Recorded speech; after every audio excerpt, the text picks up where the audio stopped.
You space it out. Anthony Davis could be back at his original spot. It's safe for stream. You say that. It's March 24th, 2015, a typical day at the Marseille Air Traffic Control Center. At 9 hours, 29 minutes, and 40 seconds, the controller on duty establishes a radio connection with Germanwings Flight 9525. Hold on. The ad break's about to come up. Or ad. So I'll just wait after the ad to finish this. Alright, it said the ad break was done, so I'm going to continue it. A minute later, the controller notices that Flight 9525 has changed the selected altitude from 38,000 feet to 100 feet. The autopilot mode is set to descend, and the auto thrust to idle. The plane is slowing down and descending. 144 Marseille passengers, Control 6 Center crew. tries to contact Flight 9520. If there's an emergency latch and automatically open the door, the terrorists would find out about it and they would do it that way. So what do you do now? I guess you would check the pilot's mental 25, state. but no one responds. The controller keeps trying as the plane keeps descending. Something's definitely wrong. The French air defense system also tries to contact the Germanwings crew, but with no success. At the Orange Caritat Air Base, a military Mirage jet takes Always off those to Germans, intercept the man. airplane. I'm sorry. The aircraft is now at an altitude below 10,000 feet and still descending. Then, 11 minutes after the last radio contact, Flight 9525 disappears from radar. Germanwings Flight 9525 crashes into the side of a mountain, killing everyone on board. It's a full-scale tragedy, and no one's quite sure what happened. Was it hijacked? Did it break down and crash? No. It was a small but essential oversight of those responsible that resulted in one of the greatest aircraft disasters ever. Earlier that morning, Germanwings' Airbus A320-211 passed a regular pre-flight check at its port of departure, the Barcelona El Prat Airport. The flight was scheduled for 8. Holy shit. Alright. The ESA Safety Information Bulletin on minimum cockpit oh my. Oh, I'm autistic. Acoustic. I'm sorry. Occupancy. Occupancy. I don't know. Has been revised in order to take into account operational experience after the two persons in the cockpit recommendation was issued in March 2015. The revised SIB is based on extensive consultation with all affected stakeholders. It takes more flexible, risk-based approach. EASA published today a proposal to the European Commission on new operational rules to better support pilot mental fitness. EASA's proposal is part of its action plan following the Germanwings Flight 9525 accident. Okay, so they did take precautions, or they, after it happened, they acted. Okay. But the plane sat at the gate with a delay. Finally, after a quick boarding procedure, the pilot rolled the aircraft toward the runway. Behind the controls was 34-year-old Captain Patrick Sondenheimer, an experienced pilot with 10 years of flying experience and 6,000 flight hours. His co-pilot, 27-year-old Andreas Lubitz, who had joined the company 18 months before, had far less experience, with only 630 flight hours. The same crew made the outbound flight that day, taking off from Dusseldorf at 6:01 a.m. and landing in Barcelona at 7:57 a.m. After I don't know where to put my webcam. for the delay, Captain Sondenheimer promised the Flight 9525 passengers that he would do his best to make up for the lost time. At 9 a.m. Greenwich time, Airbus A320-211, registered as Delta Alpha India Papa X-Ray, took off from the runway and rose over the city of Barcelona. After taking the course toward the north, Captain Sondenheimer set the autopilot to climb. Oppenheimer, I was thinking the same thing. At 9:27 a.m., the plane reached the cruise altitude of 38,000 feet. With only an hour and a half to landing, Sondenheimer told his first officer to prepare the landing gear and check the Dusseldorf airport and weather information. Lubitz replied with a Düsseldorf. I'm going to name my kid Düsseldorf short but if somewhat I ever have a kid. mysterious response. Hopefully, we'll see. A minute later, the crew established contact with the Marseille en route control center and received the flight route over France. It was 9:30 a.m. The plane was on its course, so Sondenheimer handed over the controls and the radio communication to Lubitz. He left the cockpit for the restroom.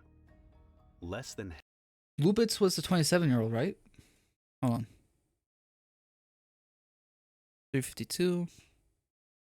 Yeah, Lubitz was his 27-year-old. Oh, man. A 27-year-old? Ah, half a what minute happened? later, I mean, what happened as. What made him be suicidal? What pushed him to that? 38,000 feet I guess to it would say in the 100 video. feet, the lowest possible. The plane began descending, but neither the passengers nor any of the crew, including the pilot, noticed it. In Marseille, however, the controller did. He called Lubitz in but received no response. A minute later, Captain Sondenheimer was returning from the restroom, and as he tried to enter the cockpit, he found the door locked. The captain knocked but also got no response from inside. He attempted to enter the emergency access code at the door panel, but it was disabled. The co-pilot had switched on the cockpit door lock on the cockpit pedestal to prevent access. The feature was installed to prevent hijackers from entering the flight cabin. Captain Sondenheimer tried to contact Lubitz over the intercom, but with no success. All that time, Marseille Center continued attempts to Andreas Lubitz, who had previously been treated for suicidal tendencies and declared unfit to work by his doctor, Lubitz kept this information from his employer and instead reported for duty. Oh, dude. So yeah, you can blame the pilot. You could blame Lupitz for this because the doctor was like, "Yeah, you're unfit," and he was still that. establish a radio connection with the crew. Lubitz was silent, but the controller could clearly hear his breathing. He was conscious, calm, and in complete control of the plane. Once the captain realized the plane, And it wasn't like because most suicides don't happen just off the whim. It's planned. So he planned all of this. Well, most of them. Most of them are planned. started banging on the door, yelling at Lubitz to open it. With silence inside, Captain Sondenheimer tried to break in using an axe. He smashed the door as hard as he could, but could not break it. After 9/11, all planes were required to install shock-proof cockpit doors. There was no way to enter the flight cabin unless it was unlocked from the inside. The noise the captain was making while trying to break in caught passengers' attention. At that moment, the plane was at an altitude of 10,000 feet, with the peaks of the French Alps mountains dangerously close. There was panic in the cabin as the passengers screamed in fear. The captain kept yelling and banging on the door, while from the inside of the cockpit, a warning message could be heard. Terrain, terrain, pull up, pull up. The beeping became more frequent as the airplane rushed unstoppably toward the mountain slopes. The flight recorder that tracked the entire situation and allowed the reconstruction of these events stopped working at 9:41 a.m. At 10:15, the Marseille There's no general rule that obligates doctors or pilots to report medical conditions relevant to their ability to fly to the authorities, says Ulrich. Oh, how do you say that? Melling, a Frankfurt-based lawyer who works on privacy law. On the contrary, a German doctor who reports such information should face criminal charges for violating his patient's privacy. See, he was unfit at this, but the doctor didn't want to get a court law, lawsuit, court law, a lawsuit. That's it's so complicated. En route control center informed the French Bureau of Inquiry and Analysis for Civil Aviation Safety, or BEA, of the Flight 9525 crash. The crash site was located at an elevation of 5,085 feet on the southern slopes of the Tête de Travers Peak, which is at Alpes de Haute province in southeastern France. At the moment of impact, the airplane was flying at 435 miles per hour, causing total destruction of the aircraft. At least it was fast. That voice crack. At least it was. They didn't have time to feel the pain. That's sad to say, but it's. If it was me, I wouldn't want to feel the pain. I want to be quick and easy.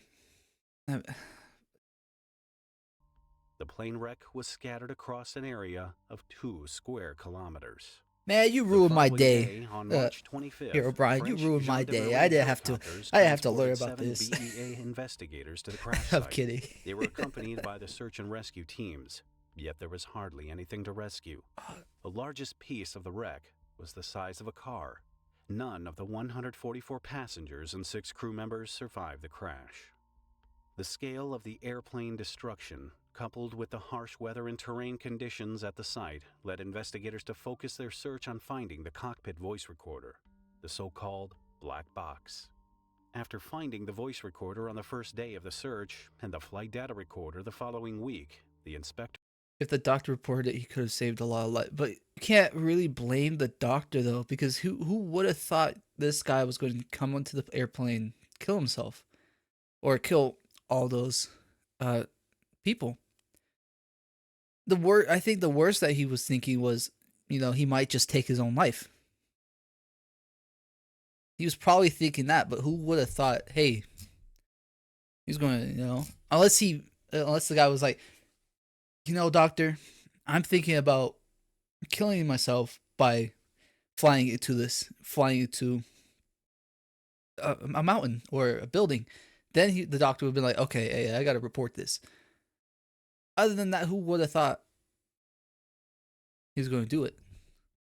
Yeah, he could have reported it, but like I said, it would have been a lawsuit, and I don't think he wanted that because the worst case scenario, he just offs himself. Inspectors could reconstruct the course of the event. BEA included inspectors from Germany, Spain, the United Kingdom, and the United States in its investigation. While the investigation was ongoing, the owner of the Germanwings airline, Lufthansa, organized the transport of the victims' relatives to the crash site. At Marseille, Germanwings established a family support center to help the relatives identify their loved ones and organize the transport back home. Passengers on board the plane were citizens of 18 countries, most coming from Germany and Spain. After a month of investigation, the BEA prepared the preliminary report on May 6, 2015. The report concluded that co-pilot Lubitz deliberately crashed the airplane by setting up flight control inputs. Further, it was confirmed that during the outbound flight from Düsseldorf to Barcelona, Lubitz practiced the same procedure.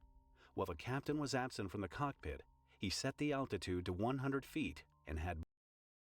So how'd he practice? To Barcelona, Lubitz practiced the same procedure. While the captain was absent from the cockpit, he set the altitude to 100 feet and had Bordeaux Air Traffic Control warn him. It was a shocking claim. This dude practiced. Like I said, he had a plan and he executed it. But why that day? I guess it was just, he had enough courage. Is like, let's do it. But if I would blame hey, this guy kept doing it multiple times on these dates. We should report this. Like, what is going on? Like dude. What makes a pilot who's supposed to fly people between locations safely commit? That's so much trust. Like, you trust your pilot to get you from point A to point B, and he goes and does this. I'm not flying airplane no more. I'll be honest. I might have to drive. I don't care if it takes me weeks. I do not. I'm driving. I'm not taking a plane. Was he a terrorist? Was he insane? Lubitz was born in 1987 in Neuburg an der He thought he Donau, could Bavaria, respawn. but grew up in He forgot where his base was, so he tried to respawn at his bed. Montabaur, a small town in the Rhineland-Palatinate state in western Germany. As a child, Andreas Looks like Chris. Lubitz was quiet and normal. He dreamt of Chris becoming from a Mr. pilot. Beast, yeah. When he was A little bit. 14, he joined the Westerwald Flight Club, But I think any white guy with the goatee kind of looks like him. where he Hair flew that's gliders. As an adult, his friends and colleagues said he was a diligent and determined pilot. Definitely not the man who would deliberately crash a plane. Airplanes and flying were Lubitz's passions. For him, it wasn't just a job. It was a dream come true. See, I told you he had a plan, and from day one he wanted. I'm kidding. When he was 20, Lubitz applied to join Lufthansa's Flight Academy in Bremen and was among the 5% of applicants who joined the program. During the course at the Bremen Academy, Lubitz took a short pause in his training, after which he moved to Lufthansa's training center in Arizona in the United States. Here, he gained 100 hours of flight training. In 2011, Lubitz returned to Germany. How many hours do you have to qualify to be able to be a pilot? The fuck? What? 40 hours? Hold on. 40 hours? That's it? Commercial pilot certificate, 250. Airline transport pilot, 300. Okay. But 40 hours? I can be a terrorist for 40 hours? Job was at Lufthansa as a flight attendant, a standard path for everyone becoming a pilot. After finishing his training at the academy in 2013, Lubitz joined Germanwings and quickly became the first officer. As a co-pilot, Lubitz co-piloted short flights across Western Europe. That same year, he moved into a luxury apartment in Düsseldorf. I'm gonna call it the reason why they're blurring her face. I think he got broken up. They broke up, and that's what it caused. I'm calling it right now. With his girlfriend. In 2015, his life was going on a steady path. Nothing was implying he had any sort of problems. That was until German police inspectors searched his flat and a family home in Montabaur after the crash. Looking through Lubitz's personal documents and computer revealed that he had kept a terrible secret from everyone. Investigators found several torn-up sick notes that indicated Lubitz had a serious health issue that should have prevented him from flying an airplane. He was suffering from a psychosomatic disorder, an anxiety disorder. The co-pilot initially thought he was losing his sight and may have lost his pilot. An anxiety disorder should have prevented him from flying an airplane. He was suffering from a psychosomatic disorder. Psychosomatic? Is this it? Caused or by a mental factor such as an internal conflict or stress.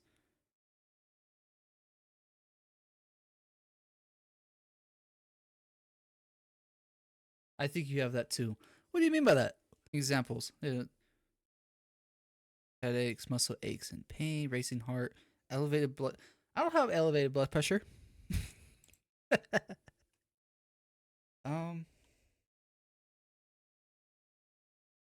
It leads to physical symptoms usually when. So it just makes you depressed, right? All in the mind.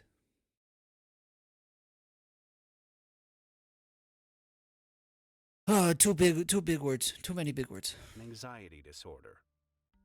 The co-pilot initially thought he was losing his sight and may have lost his pilot's license and job as a result. However, neither of the dozens of ophthalmologists that examined him found any problems with his vision. On the other hand, some of them noted Lubitz had developed obsessive fear and hypochondriacal disorder. Over time, his mental health deteriorated to the point that he began to consider suicide. In the months leading up to the incident, his computer's browsing history showed he searched the web for the most effective means of doing so. At that same time, Lubitz again started seeing private physicians for his vision and sleep problems. One of them diagnosed him with possible psychosis and okay, I will admit that I do have eyesight problems, but not does it make me suicidal. Hospital treatment. The doctor prescribed him antidepressants and sleeping aid medications. Lubitz was issued a sick note for 19 days. That was on March 12, 2015, 12 days before the accident. The sick note, and many others he received before, were never forwarded to his employer. On top of that, none of the doctors informed Germanwings of Lubitz's aggravated mental condition. Knowing this, One might wonder how a man with a psychosomatic disorder could fly an airplane. Was it possible that his superiors oversaw it? It was a surprise to his employers when Andreas Lubitz's mental illness was discovered. According to Lufthansa CEO Carsten Spohr, the company was unaware of any problems and had never been informed about them. When he was hired, Lubitz passed a psychological test and never showed signs of distress during flight. Spohr said, quote, he was 100% set to fly without restrictions. His flight performance was perfect. There was nothing to worry about. Indeed, Lufthansa was never informed by Lubitz's physicians about his health issues. Despite the law allowing them to report the patient's status to the authorities if it endangered other people's lives, they chose to adhere to the You're calm about it. confidentiality policy. Another problem was that European pilots were required to pass a psychiatric screening only at the beginning of their training. After that, annual They better have implemented like, hey, every year, every month, you're going to have to take a mental toll every day. Actually, you know what? Fuck it, every day. After you come, as soon as you land the plane, you gotta go straight to the therapist and get your mental evaluation. medical inspections did not like, include thorough psychiatric tests. As far as Lufthansa was concerned, they couldn't have known Lubitz was incapable of flying an airplane. Or perhaps they could have. As mentioned, Lubitz joined the Lufthansa Pilot Academy in Brennen in 2007. However, just after a few months of training, he dropped out and returned home. Why? Because he was diagnosed with a severe depressive episode followed by suicidal thoughts. After being treated with powerful antidepressants, jeez, and your body gets used to that. Your body gets used to the drug, so he probably got an immunity to it, and he probably needed stronger antidepressants. What makes me? He has a wife or girlfriend, and she didn't see the pills, you know. But would you snitch on your significant other? Would you do? See, I wouldn't. Maybe not if they were a pilot and it was like, hey, antidepressant, like, hey, hello, yeah, my girlfriend is very suicidal. I don't know. Lubitz's psychiatrist recommended to German aviation officials what do you that do? he resume his training in July of 2009. According to him, quote, Mr. Lubitz completely recovered. There is not any residuum remained. The treatment has been finished. What he kept secret was that Lubitz continued using his medication until October. Aviation officials allowed Lubitz to continue the program, but amended him to a specific regular examination.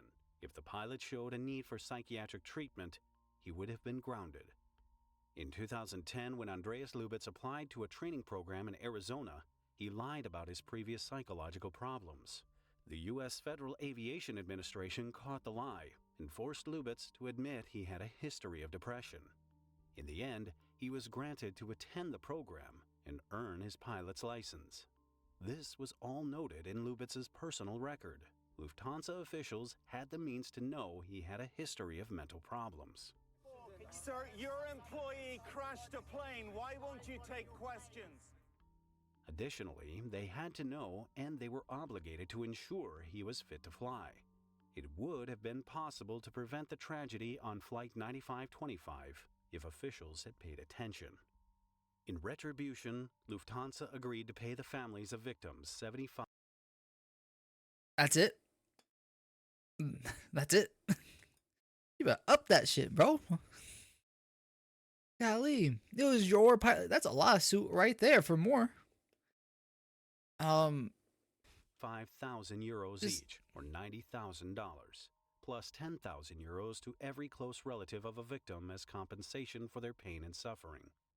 Hey, it's like the Alaskan airline that happened recently. The Alaskan airline, part of the plane, exploded, and as soon as they landed, they're like, "Hey, we promise we'll pay every single one of you $50,000." It's like,